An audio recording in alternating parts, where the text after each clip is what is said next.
व्यक्तिमत्वच खरे महत्त्वाचे. आपल्याभोवती काय घडत आहे हे आपण पाहताच. या जगात सर्वच जण एकमेकांवर प्रभाव पाडण्याचा प्रयत्न करीत असतात. आपल्या स्वतःच्या शरीर रक्षणासाठी आपल्या शक्तीचा काही भाग खर्च होत असतो. त्या व्यतिरिक्त आपल्या शक्तीचा प्रत्येक कण प्रतिदिनी दुसऱ्या व्यक्तींवर प्रभाव पाडण्याच्या कामी खर्च होत असतो. आपली शरीरे, आपले सद्गुण, आपली बुद्धी, आपले अध्यात्म ही सर्व दुसऱ्यावर सतत प्रभाव पडित असतात आणि या उलट इतर सर्वांचा आपल्यावर प्रभाव पडत असतो. आपल्या सभोवार हे सतत चालू आहे.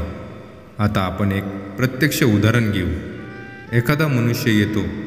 तो फार शिकलेला आहे हे तुम्हाला माहीत असते. त्याची भाषा सुंदर असते.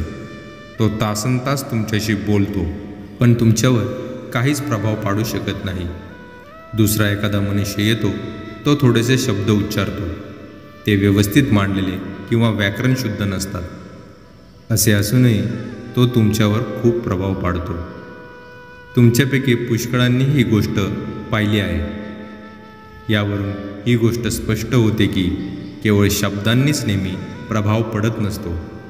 दुसऱ्यावर प्रभाव पाडण्याच्या दृष्टीने शब्द किंबहुना विचार यांचा भाग 1/3 असतो. या बाबतीत मनुष्याचे व्यक्तिमत्वच महत्त्वाचा घटक असते आणि त्यानेच 2/3 प्रभाव पडत असतो, ज्याला आपण माणसाच्या व्यक्तिमत्वाची आकर्षण शक्ती म्हणतो.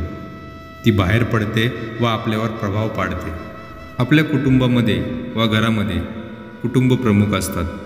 काही कुटुंब प्रमुख यशस्वी होतात व काही अयशस्वी ठरतात. असे का? आपल्या अपयशाचे खापर आपण दुसऱ्याच्या डोक्यावर फोडतो. मी अपयशी ठरलो की लगेच अमुक मनुष्य हा माझ्या अपयशाचे कारण आहे असे मी सांगायला सुरुवात करतो. अपयशाच्या बाबतीत आपले स्वतःचे दोष व कमकुवतपणा कबूल करणे हे कोणालाही आवडत नाही. प्रत्येक मनुष्य स्वतःला दोषरहित म्हणजे निर्दोषी समजत असतो आणि तो दुसऱ्या व्यक्तीला, गोष्टीला व नशिबाला दोष देत असतो. कुटुंब प्रमुख जेव्हा अयशस्वी होतात तेव्हा त्यांनी स्वतःला असा प्रश्न विचारला पाहिजे की काही माणसे घर उत्तम रीतीने चालवतात व दुसरे काही ते करू शकत नाहीत. याला कारण काय? हा फरक त्या माणसावर अवलंबून असतो. त्याचे व्यक्तिमत्वच याला जबाबदार असते.